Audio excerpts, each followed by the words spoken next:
Holidays continue, and thank you for prioritizing us here on the Jack Doyle podcast during this, I always call it like the dead winter break, that week before, week between Christmas and New Year's. But it is New Year's Day as we come to you here on the Jack Doyle podcast. That's the great Jack Doyle. I'm Matt Taylor, and welcome back, everybody, as we're talking about some New Year's resolutions for the Colts, trying to get a win at the end of the season. It's a new year. Yeah. I know it's week 18, same season, but it's the first game of the 2026 calendar for the Colts, looking to break a 6-game slide here at the end of the season. We know about the math. We know about the playoffs. The Colts have been eliminated from postseason contention for the 5th straight year, losing to the Jaguars last week, but they were eliminated the day before when the Texans beat the Chargers. So a lot to talk about. We'll get into the quarterback situation, all of that here as it relates to the Indianapolis Colts on this New Year's Day 2026. But Jack, how you doing, man? Happy New Year to you. Yeah, Happy New Year, Matt. I'm happy to be here. You said we've had some losses here, 6-game, but I'm still happy to be here with you, Matt, and talking Colts football, man. And there's not another place I'd rather be. Well, you sure knew how to make a guy feel good. Yeah, there you go. There you go. Christmas was good, though, too, with the family? Christmas was good. Chaotic as always. Kids, I feel like there's still stuff just everywhere in our house, just toys everywhere and boxes everywhere. And I think me and my wife are just like in a standoff, just like looking at each other, like, who's going to clean it up? Yeah, what's that Spider-Man meme where they're looking at each other? That's what it's like in our house right now. Who's going to blink first at the Doyle household? Yes, absolutely. But no, great Christmas, man. Like I said, it's so much fun with the young kids, and seeing the magic of Christmas through their eyes is very special. What was the best thing you saw them open up or have the chance to get where Santa came through? They were so my little daughter Leona got this it's like a Minnie Mouse food cart. So she loves to like take our orders, and like she thinks she's a waitress, which is really cute. She's 2.5, and she's got this little Minnie Mouse food cart. She's driving around and wrecking into stuff, and then it's like, Dad, you want some ice cream? And then she'll go back to her cart and give me some. Tell you what, man, soak it in. Oh, it's the best. Soak it in. It is the best. Yeah. Every dad ever will tell you, soak it in, which you already know that. Yes. That's our advice, because those years do not last forever. So do bad times for the Colts. They're going to get out of this funk at some point. Yes. I promise you. I mean, there's too many good people here running the organization for it to have missed the playoffs five straight years, I should say. But that is the reality here. So, Jack, we talked last week. The theme was hard truths. They continue here. The Colts started the season 7-1, but they become only the 6th team in NFL history to miss the playoffs after that good of a record. And, this is the longest drought for the Colts when it comes to the postseason since a 7-year stretch there when they missed the playoffs. Right around when they first moved to town, 1988 to 1994, a 7-year period missing out on the playoffs. So this is almost uncharted waters for the Colts, at least in this new generation of Colts fans experiencing the team here in 2025. So when the Texans beat the Chargers last week, Saturday afternoon game, we're all sitting there watching the TV, and it was heavy rooting interest for the Chargers. Colts beat them earlier this season. They don't come through. You have that, I'm calling it, all right, phantom defensive holding penalty with the Chargers looking to get the ball back. It was 3rd down. They get a sack. They were down 4, going to get the ball back with a chance to go down and score and get the win and continue the hopes of the Colts playoff chances the next day when they played the Jacksonville Jaguars. But when that result went the way it did, as a Colts fan, how deflating was that for you? Yeah, it was. Obviously, we knew it was a long shot, the playoffs to that point anyways. But, it's just like so many results, to help the Colts go to the playoffs or make the playoffs has not gone our way. That I felt like, okay, the Chargers are going to come through. Phillip Rivers used to be with the Chargers, right? And I really felt like, hey, this is going to go our way so that we can, be playing for something on Sunday against Jacksonville. But, yeah, it just puts a pit in your stomach, man, for how this season started and kind of how this skid has gone. It just really, you feel for those guys and that are putting the work in. And, as a fan, I'm disappointed and frustrated for the fans. I'm frustrated for the guys. So just a tough deal. And, was proud of how the team came out anyways against Jacksonville and were professional and fought their tails off. Well, you're right, though. I mean, this 6-game slide now for the Colts coincides with an 8-game heater for Houston, a 7-game winning streak for Jacksonville. That's crazy. And like you said, everything else that could have aided the Colts, it seems like since the bye week, excuse me, the Colts have gotten no help at all from anybody. No. And they have nobody else to blame other than themselves. Right. But the reality is, I mean, this is just sort of a,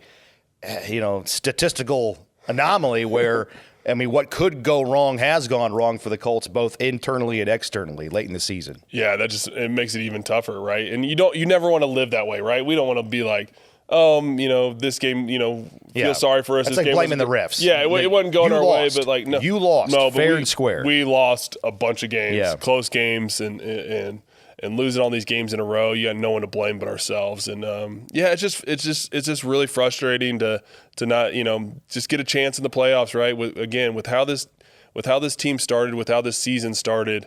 I just didn't think we'd be sitting here today talking like this. Yeah, several members of this team still on the roster, right? I mean, you retired after the 2021 season, so a lot of holdovers still here. DeForest Buckner, Zaire Franklin, Quentin Nelson, Jonathan Taylor, Braden Smith, so on and so forth. Have you had a chance to talk to any of these guys, and if so, how might they be feeling here? Yeah, no, I haven't had a chance to talk to them. I really do try to leave them alone during the season for sure, because I know it's just you're pulled in a lot of different directions and you're trying to focus on something. But I'll get a chance to talk to some of them, coming up this off season.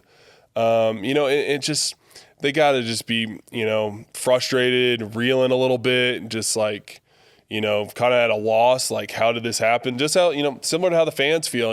There's no one that feels worse than those guys right there, those veteran leaders that have been around and seen how this story's kind of gone in the past, and then another year where it's ending in disappointment. It's just really tough pill to swallow for those guys. And they'll get the off season to kind of reflect and see maybe what they could have done to help or change. And sometimes it's just the circumstances went the way they did, and it happened, played out the way it was supposed to play out, and it didn't go your way, and that's life at the same time. So yeah, definitely feeling for those guys and who've kind of been around and seen the story before. I've been doing this for a long time, podcasts and radio shows. I did sports talk radio for almost a decade, and the phone lines are people call in, they have things to say, they have opinions.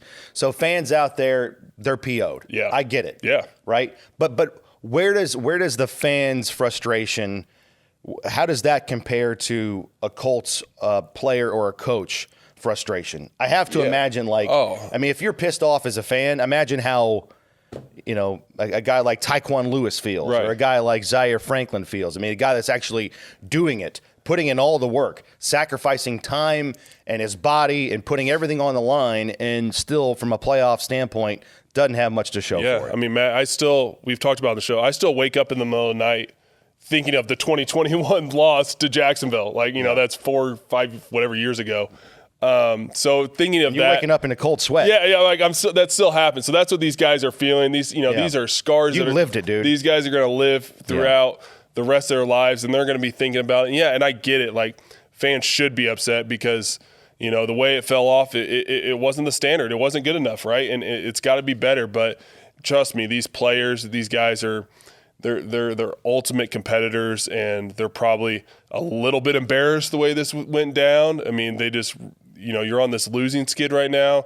And these guys are guys who've been ultimate competitors their whole life and are used to winning. So, it's really tough on those guys, and I feel for them, and hopefully I get a chance to talk to some of them here coming up soon. I mean, you're doing a great job right now of putting yourself in their shoes, because you literally have been not that long ago. So what about now? All right, you went into the week of practice last week with a chance, right? And then that chance was ripped from you Saturday, the day before the game. So you still played the game with, the knowledge of we're out of the playoffs, but you had, less than 24 hours to deal with it. Now you have an entire week. Last week you had the intensity of the chance to make the playoffs. This week you don't. This week, going into the game, this is our last game, period, right? We're going to fly to Houston, and then the season's going to be over, and then, some guys are going to get released. Some guys are going to leave the team in free agency. Some guys might retire. Who knows, right? That's the business of the NFL. But again, you talked about the intensity last week. What about now? Going into Tuesday, Wednesday, Thursday, Friday, you're not going to make the playoffs. Do you sense, I don't, just devil's advocate, do you sense a drop off in intensity when you're a player in that moment? Because training camp, regular season, all off season and OTAs, it's all about we're going to work and bust our tail with one goal in mind, to make the playoffs, to win the division, get home playoff games, make the Super Bowl. Now all those goals are gone. So do you think the intensity might drop off for the Colts in this situation? Human nature might kick in. Yeah, I think it'd be silly for me to come here and be like, there's not some form of human nature to that. But what I've been a part of teams where we were done early, right, and there was no chance of. I'm thinking of 17. Yeah. I think we went like 4-12 or something like that. But there were you. So when I showed up to practice and we knew, you're out, right? And you show up to practice that first day. And if you don't bring intensity, you're going to get embarrassed on that football field really fast because it's still the NFL, right? And hopefully guys will learn that quickly. And again, this veteran leadership will wake these guys up who are being like, hey, I'm just going to kind of go through the motions this week. A, you'll probably get yourself hurt. Yeah. B, you'll get yourself embarrassed. And C, you have a job to do, have some pride in your work, and hopefully that – the veteran leaders will wake the guys up to show that and show the pride that they have. But yeah, it'd be silly to be like, hey, it's not, you're not going to have the same intensity you would have if you were, going to work for a playoff game for that week, right? But yeah, you still got a job to do, and so you got to put in the work. And when it comes to guys who are free agents, like hypothetically, if you're here on a 1-year deal and you're a free agent and you're out of the playoffs, I mean, people talk, right? Yeah. I mean, how important is it, like, if player A is going to hit the open market in March and there's a coach on another team that calls a Colts assistant coach, like, hey, what do you think of this guy?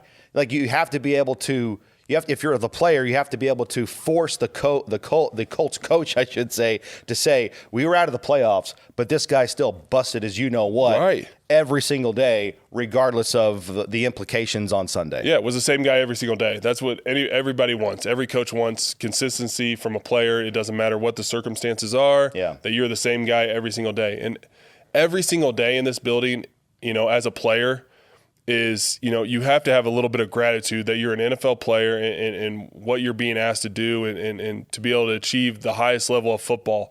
And when you don't, reflect on that or take advantage of that or understand, the responsibility that comes with that, then, you're doing yourself a disservice. And like you said, people talk every day is, another notch on your resume. Yeah. And when you don't put good film out there, like you're just, hurting your career and hurting your reputation. So then what is the difference? Is there a difference between, as a former player, is there a difference between the Colts are 8-8?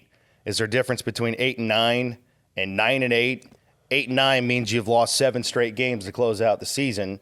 9-8 means you salvage the season with a win in Week 18 and you have a winning record.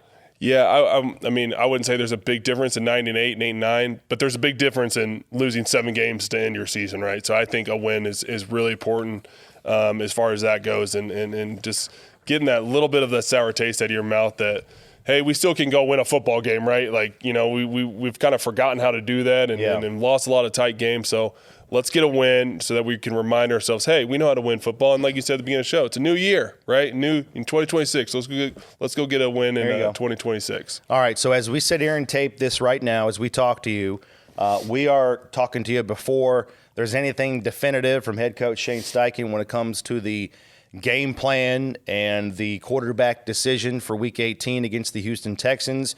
We don't know definitively right now as we speak if it's going to be Phillip Rivers, if it's going to be Riley Leonard perhaps, or maybe the off chance that Anthony Richardson comes off of injured reserve and has a chance to be part of the active roster and have a chance to start in the final game of the season. So we'll wait and see on that. But hypothetically, Jack, if Phillip Rivers has played his last game, not only with the Colts, but in the NFL, in 3 starts this year with the Colts, he started against Seattle, San Francisco, and the Jaguars, completed 63% of his passes, threw for over 500 yards, 4 touchdowns, 3 interceptions. I mean, for me, it was arguably better than I would have expected, considering the Colts were down to their third quarterback after losing Daniel Jones to an Achilles injury a couple weeks ago against the Jacksonville Jaguars, and he comes out of retirement, age 44, and all of that. But if he has played his last game in the NFL, I guess encapsulate the 17 years prior to this and then just the unique situation of the last 3 weeks, how will you remember totality-wise Phillip Rivers with all that he's accomplished and the brain that he has playing football? I mean, he's just fearless, right? I mean, that's what I think of Phil. Like, to come out and want to do this, right, and knowing that it could go really bad. Yeah. And then it went, solid, right? It went pretty good. It went okay, right? He would say, I wish we would have got a win if that was his last start. But yeah, it's I mean, what a fearless competitor, man. And it was so fun to just watch him snap right back into, the old Phil and talking trash and yelling at the refs and then also being at the line of scrimmage and calling plays and just watching his brain work. You just don't see that a lot in the NFL anymore. Like, what we grew up watching Peyton Manning do that, and watching Phillip Rivers do that now it is so fun from a fan's perspective to watch a guy kind of watch his brain tick. So yeah, I mean, good on Phil for coming out here and I mean, honestly, what it seems like, coming to help out a buddy. Him and Shane are very close, and Shane calls and needs some help, and he's like, all right, I got your back, bud. Like, I'll go do it. I don't care. Like, I don't care what people say about how I look or what it's going to look like. I'm gonna go out there and try and play some more ball because I love football. So good on Phil and really cool to kind of watch him operate these past few weeks. Well, he said that no matter what, his decision, he wasn't going to have any regrets. Yeah. Like, I'm just going to go out there because everything that you just said. I want to help a friend. I love this game. I still think I can play. I can be useful. I know a lot of guys inside this locker room. No matter how it goes, 3-0 or 0-3, or heck, maybe he starts Sunday. Maybe it's a fourth game in that mix as well. But he said he was going to have no regrets about this. How much do you think he's going to remember the last month or so for the rest of his life? I think he'll remember. I think it's going to be one of his favorite memories from playing football. Like, he had to have so much fun. Again, I know the results didn't go the way he wanted them to go, the way we wanted them to go as Colts fans, but he had to have so much fun. I can't imagine just hopping into a practice right now and being like, going to play football. Like, he had to have so much fun because there's no, once you retire, there's no way to replicate that. You can coach, right? And, he's coaching high school and, I've helped out high school. You can do all that stuff, but there's nothing that can replicate, truly playing that game and running out in front of the crowd and converting a big third down and things like that. You can't replicate it. So to get another chance of that, I mean, that had been so cool for Phil and for his whole family. And he said he was really excited. One of the components about this decision was showing his younger kids, because we know he has a lot of children. Okay, it's been well chronicled. But some of the younger kids never got to see him play, never got to see him play in his prime. So he was excited for the younger side of his family to get a chance to actually see him physically out there play football, right? See dad in action to do it. This is a hypothetical question to you, but if you were able to come out of retirement, what would you most be excited for when it comes to your kids being able to see you play? Like, what things would you be excited for them to see in you in terms of your playing style and, for them to emulate you coming out of retirement playing football the way you did for so long, 9 years with the Colts? Yeah, I don't know if that makes sense. No, it does make, I would want them to see effort, right? I mean, that's, and being a good teammate. There's nothing, those are the two things that you can control, right? And two things that were always important to me, and playing hard no matter what the circumstances are and being a good teammate, right? I've talked about in here, rushing to help a Jonathan Taylor up, after he gets tackled, just little things like that. I'd want them to see the little things, in between plays and the way I carried myself, hopefully, that could emulate. But it got me thinking as you were talking about Phil, Do you think like Gunner's like coaching up Phil, his son Gunner who plays quarterback, Phil, because they're running the same offense. Hey, Dad, you missed the out there. You missed the flat. He was opening the flat. You told me that's our first read, and you didn't look. I was thinking of that the other night. Like, shut up, son. He's not doing what he's coaching his son to do on the field. And You're right. It's the exact same offense. You get a teenager. You know how that goes. So that had to be really fun for the Rivers family to sit down at the dinner table and Dad be like, or his son Gunner be like, hey, Dad, let's watch some film. First reads in the flat, right? We're running this concept. You missed that. Man, that's good stuff. That'd be right really there. funny. And how many players did he have? I mean, I'm sure like close to a dozen, maybe more. Right, the story out there that some of the players on his high school football team flew up or drove up to the game to watch the Colts play the Jaguars. So he had, a lot of those Fairhope, Alabama, St. Michael kids on his team watching him play football in the stands. Now, how many kids from the PE class would come watch you play coming out of retirement? Oh, that's funny. You'd have to shell out some ticket dough for that. Oh, yes, I would, because they're all here. That's the problem. I still live here. Oh, yeah. Yes, they're all available. I'd be in big trouble. No, that's what they obviously they were joking with me when Phil came out. I was like, hey, when are you going to come out? And I'm like, no, I can't come out. I got to teach you guys. Right. I got I'm busy. Big responsibility. I got a job here. already. But how cool for those high school kids to like, Phil's preaching all the right things to them, I'm sure, down there in Fairhope and teach them the life lessons. You got to walk the walk that come with football, and then he goes out there and walks the walk. Like, how cool is that? And Coach Rivers out there playing football. And it had to be cool for those guys to see. All right, so week 18 with the quarterback situation, Riley Leonard playing for the Colts, playing that defense on the road at NRG Stadium.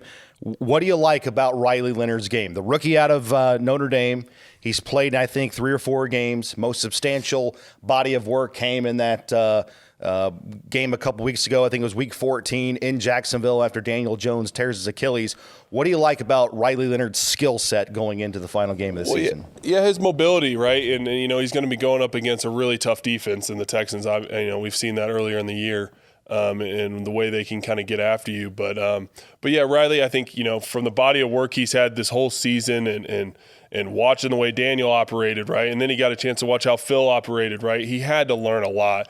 So I'm really excited for him to go out there and take on the challenge and get an opportunity to play. And again, his legs and his mobility will be a key to his success, I think. And so yeah, it'll be cool to see what Riley can do. So what are the things the Colts can do outside of that? Yeah. What can they do with Leonard that they couldn't do with Phillip Rivers the last couple of games? Yeah, Riley can run the ball, right? We can do some zone read stuff is what I see. I see more think Daniel early in the season of getting out of the pocket, right? You'll see those slide routes will come back. We used to hit Pitt or Warren on them a lot. Those guys come in there and block a lot. So when they come around, they come back behind the line of scrimmage on those slide routes. You can get them open in the flat. So I see a lot of that, come to fruition, coming up in the game plan this week. And again, I like the way Riley carries himself. And again, I think he's done the work all year and prep and practice and the way he's worked. I think he'll put on a good showing come Sunday. And you're good with this call, right? Considering the circumstances. Right. The Colts are eliminated. Phillip Rivers is 44, probably not coming back here next year. You're okay with this decision? Yeah, I think it's the right call for all parties involved and get Riley a chance to get out there. Like I said, get out there and show what he's got, right? He came in and, he did solid when he came in for Daniel there and down in Jacksonville after the Achilles and moved the ball and threw I remember him throwing a couple really good go balls, which we have some guys that can go get go balls. So, that's a good sign. So yeah, I think it's the right call, and it'll be fun to see Riley out there operating. Well, bigger picture, I mean, even if Daniel Jones does come back and re-signs with the Colts in free agency, again, he's on a 1-year deal. So if he comes back, again, he tore his Achilles in late November, early December. Yeah. So that's, I don't think anybody definitively anymore has timelines on ACLs and Achilles. I mean, modern medicine, all these athletes are just freaks and everybody's different anyways. But hypothetically, I mean, even if Jones does come back, he's going to miss some time. He's going to miss some time in the spring. He could miss some time in the summer. And it's fair to wonder if he's going to be back in time for training camp, preseason, regular season. So hypothetically, even if Jones comes back, is Riley Leonard a viable option for the Colts? Just checking this around to maybe take over the reins for a couple of games at the beginning of the season next year. Is his skill set and his future that bright for this team? Well, here's his audition, right? I mean, this is the audition. We've kind of talked about it earlier in this podcast, man. Like, this is an audition for everybody across the NFL, right? Good point. It's not just for the Colts. And that's how you got to take it. It's another notch on your resume. What can you do against a top defense in the NFL at their place? They're going to be playing for something, right? They're still competing for that AFC South title. So yeah, it's going to be a great opportunity for him to kind of show what he's got. And I think Riley has shown a lot of good stuff. I think he had a really good preseason. I'm thinking he had a game down in Cincinnati. Was it at Cincinnati where he balled out, right? If I remember, he threw like a 50-yard pass to Laquan Treadwell. Yeah, that's what I'm picturing in my head, and it was beautiful. Yeah, I mean, it's like he throws a good go route, so that's a good thing, right? Yeah. And again, having the whole year of learning, behind Daniel, right, and then learning, getting more time, with Phillip Rivers. I know he spent time with him in the past.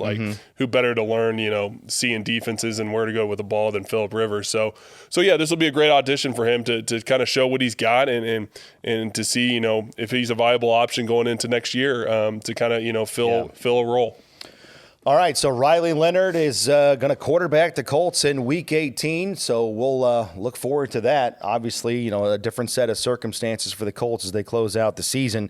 But let's talk about the fallout, right? Again, the big picture is the Colts started 7-1, missing the playoffs for the 5th straight season. And Jack, to me, again, we'll have a lot more time to get into this after the season's over. When the dust settles, we'll put things into better perspective. But I think, as it relates to now, right, when you have the realization that you're not going to make the playoffs, I think the decision makers for the Colts, Jack, they're going to have to balance what I'm calling the promise of a 7-1 start and the absolute great football played by the Colts in the first 2 months of the season. I mean, historic numbers. Offensive efficiency. Daniel Jones was experiencing career resurgence, and there's no reason to think that wasn't going to continue if he doesn't have the fibula and then the Achilles. So they're going to have to balance the promise of the first 2 months of the season with a healthy Daniel Jones, Jack, versus just the overall shortcomings of this franchise for the last decade or so. I mean, throw out the last 5 years, but right? I mean, there's only been one playoff win since 2014. Yeah. There's been 0 AFC South championships since 2014. No home playoff games in that time. So, I mean, how do you balance all of that, right? The big picture versus when we were healthy and humming, we were a pretty good football team. Yeah, I mean, Matt, it was like every week you were coming in here reading a new stat that this offense was accomplishing that was hadn't been done since 1970. It was insane. Since the merger. Week. Yeah, exactly. Yeah. It's crazy. It just, again, it just makes it so tough, right? Because it looked like, we've kind of been trying to break down that door, right? And get into the playoffs and get in a home playoff game. Like you said, it hadn't been since 2014. And that's a long time. That was my second season, so that's a really long time ago. But man, it's just really tough, and you don't ever want to blame injuries, but I think injuries played a huge role in this season, and every season's got its story, right? And you don't want to just say knock them all off on and mush them all together. Every season's got a story, and I really think this year would have been different had we not had some of the key injuries that we had, and I think it would have turned out different, and maybe that's me being a little too optimistic, but that's how I kind of see it. I mean, look at it. I mean, during the 8-2 start, the Colts led the NFL in scoring, 32 points per game. That's dropped all the way down to 19 points per game during this 6-game losing skid. The Colts have been held to 20 or less in 6 of their last 7. They've been held to 20 or less in 7 games this season. They've lost all of them. I mean, is it that easy? Is it that easy to say with Daniel Jones, this offense is pretty good? Without him, it's struggled. Yeah, I mean, it is, and I think maybe the opponent changed, right? I think the schedule definitely got more difficult as the season went on, but you lose your starting quarterback, and you lose not only his ability, what he was doing on the field, but we were talking about how Daniel was, quizzing guys throughout the week, right? And bringing them in to watch a little clip of film, and just the way he was carrying himself, his leadership, it's just infectious when you have a quarterback who does all those little things too. I mean, and you lose that, it really does hurt a team. I mean, it's easy you don't want to make the injury excuse, but it's this season seems, not so much like others, and I really think the injury portion of losing your starting quarterback really did hurt this team. Yeah. And you can throw DeForest Buckner in there too, as I'm thinking, like other big injuries and different guys on defense. So yeah, again, I hate doing that, and I don't like doing that, but I think it really is kind of the story of how this season went. And I've heard it said, and I understand this, but I would love to pose this to you because I think you can explain it pretty well. Someone said when the Colts lost Daniel Jones, they lost Jonathan Taylor as well. What do you think? What do they mean by that? Yeah, I mean, well, especially early when we started having Phillip, everything was in gun. And, when you're in gun and you're trying to do run game, it just doesn't work as well. The angles for the O-line changes. You don't get Jonathan Taylor going downhill. And we really lost the rollout pass game, right? The nakeds, that's what they're called, naked rollouts. And, not having that, be a fake or being an option off of the run game to Jonathan, it really hurt his game and how we could attack a defense. And yeah, I think that's probably well said and how much, you don't realize it until it's gone, right? How much of effect, Daniel was, in helping Jonathan Taylor get going and the way they were scheming up the, run game. It was a lot of early passes and rollouts early in the first half. So a lot of games with Daniel and then run the ball in the second half is the way when the defense is spread out. Yeah. When and they have to account for the you pass. got them unbalanced, right? Yeah. And so, yeah, I think that's well put. I haven't heard that said, but I mean, it's accurate, an accurate statement for sure. So I think there's more to it than this, but to keep it simple, I wrote down the three biggest reasons, right, in terms of the fallout when you go 7-1 and 8-2, and now you miss the playoffs, unbelievably miss the playoffs, but you do it with 2 games to go, is even more frustrating. But to me, the three biggest keys or reasons why the Colts missed the playoffs, in no particular order, you mentioned injuries. I also wrote down just not being able to win close games and having too many missed chances. All right, so that's number 2. And then number 3, not being able to beat good teams. Yeah. Not being able to beat teams who are over 500. And like you said, the schedule is certainly ramped up. What is it? I wrote it down. The first half of the season, the Colts played 10 games, but they only played 4 teams with a winning record in the first 10 games. And they're going to close out the season against 6 straight opponents who have at least 11 wins. Wow. Okay? So no question the schedule heated up. But not being able to beat good teams that are over 500, that are going to make the playoffs. So rank them in order, Jack. What are the biggest ones for you? Injuries, close games, not being able to finish games in the fourth quarter, and not being able to beat good teams. Rank those in terms of why the Colts missed the playoffs. Yeah, well, again, I hate doing injuries, but losing your starting quarterback and a guy that was playing at a MVP level. I mean, go back to when the fibula first, the fractured fibula first started and it's hindered Daniel. I think that plays a huge part in the way the season kind of went. And the first half was rolling and then it fell apart, right? And so I would put injuries first.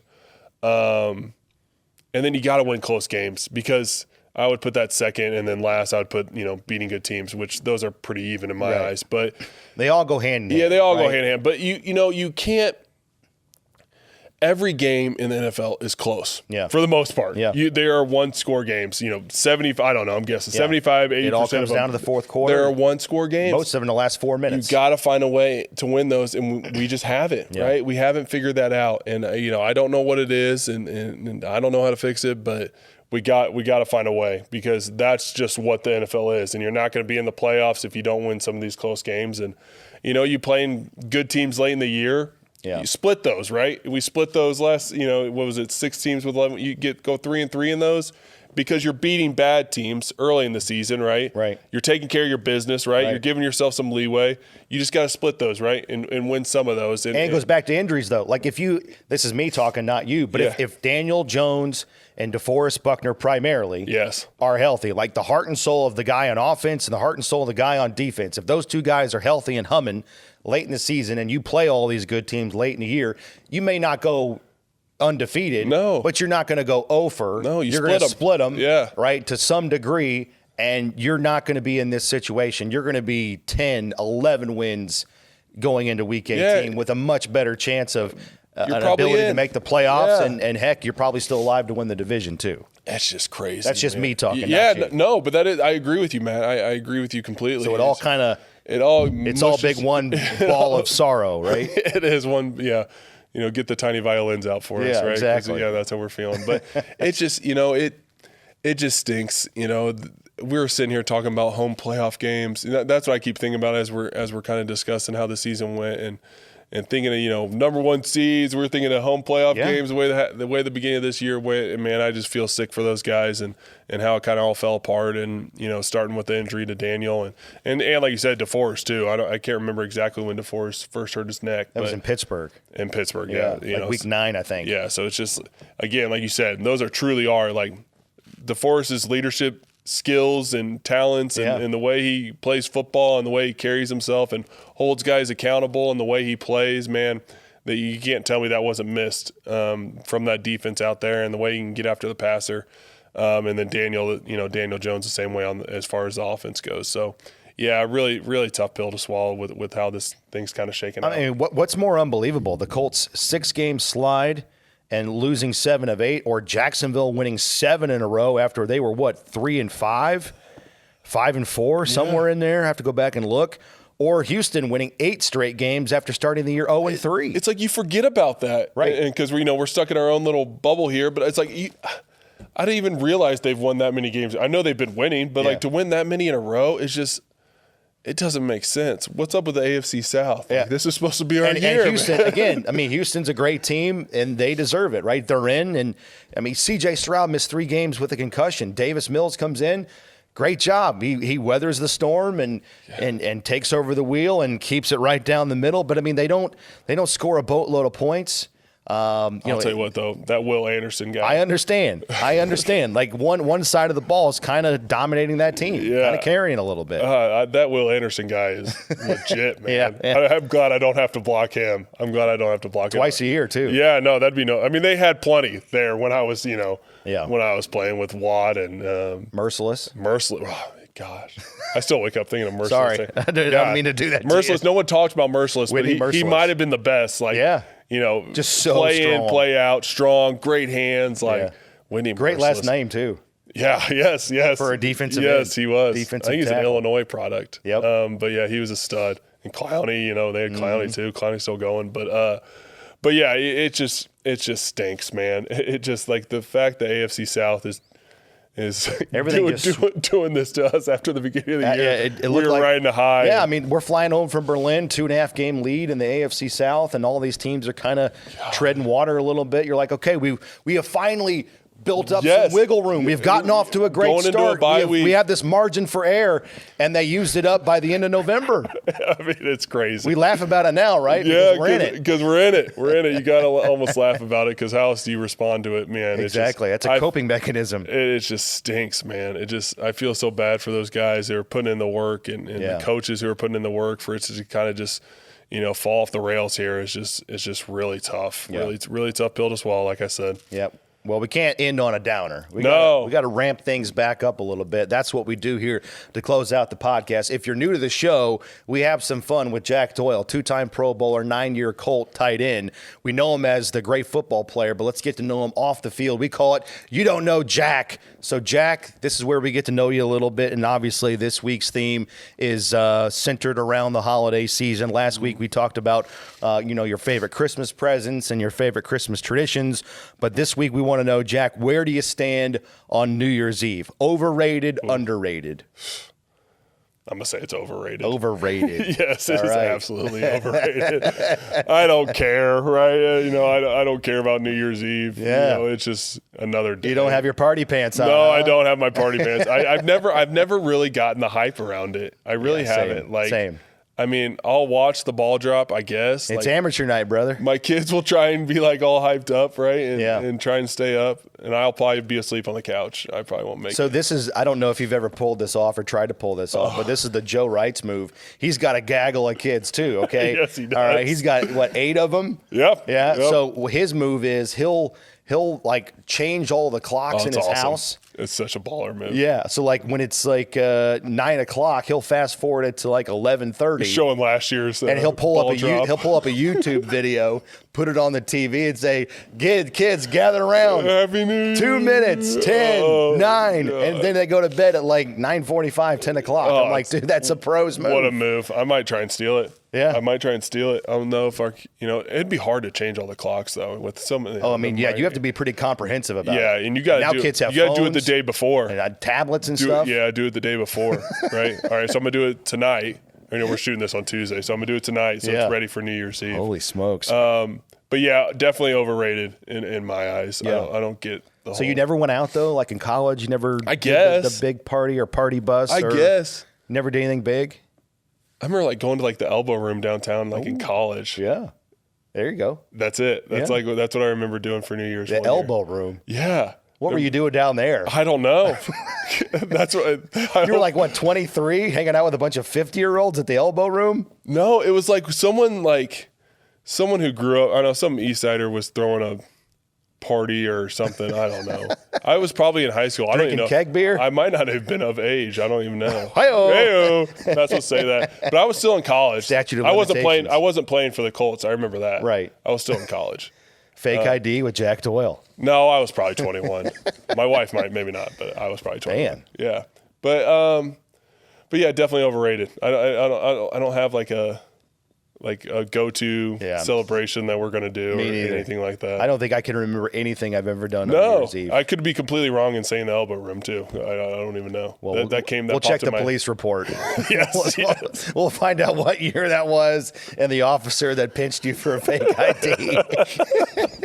That was pre-beard, by the way. Yeah. Oh, yes. Oh, I probably had a light one. I had a small one. Could barely grow it. Yeah. I love it. Yeah. Any New Year's resolutions this year for Jack Doyle going into 2026, other than to continue the podcast? Yes, absolutely. Continue the podcast. Continue to hang out with Matt Taylor. Yeah. Check. Done. I don't know. I always try. I say this a lot to my kids, but I was like, I'm gonna try and be more patient with you guys. There you go. That's my goal, man. So that's like, and they're like, Dad, you always say that, and it's like, yeah, because it's really hard. Yeah, well, it's tough. You make it hard. It's really tough with you guys saying my name over and over again. And Dad. It's like I can't even have a chance to respond to you. Right. It's my middle one. Poor Henry. I'll show patience if you show patience. Yeah. How about we do it together? Yeah, in tandem. That ain't gonna work. That ain't gonna work. Yeah. They don't have resolutions. No, they don't. Yeah. No, they're living their best lives as they should be. They're kids, man. They're kids. But yeah, I'll go with patience. Cool. Keep being the better version of myself. Yeah. I try to do that all day, every day. There you go. You're either getting better or you're getting worse. Yeah, don't say the same. That's right, baby. We're getting better here with Jack Doyle on the Jack Doyle podcast. I said it last week, but it's been an absolute pleasure doing this with you. And we're going to do it one more time next week to close out, the regular season and talk about everything that happened for the Colts in Week 18. Let's get a win. Let's go. Can we? Let's go. Win down in Houston. Golly. Regardless of the playoffs, let's just get a win. Get a win. It's going to make everybody feel just a little bit better. No question about it. A little bit better. Cures a lot. That's the great Jack Doyle. I'm Matt Taylor. Again, Happy New Year, everybody. Hope you have enjoyed the podcast. We have certainly enjoyed bringing it to you each and every week here on the Colts podcast channel. Colts and Texans, Week 18 down at NRG Stadium. And we'll talk to you next week here on the Colts podcast channel. So long.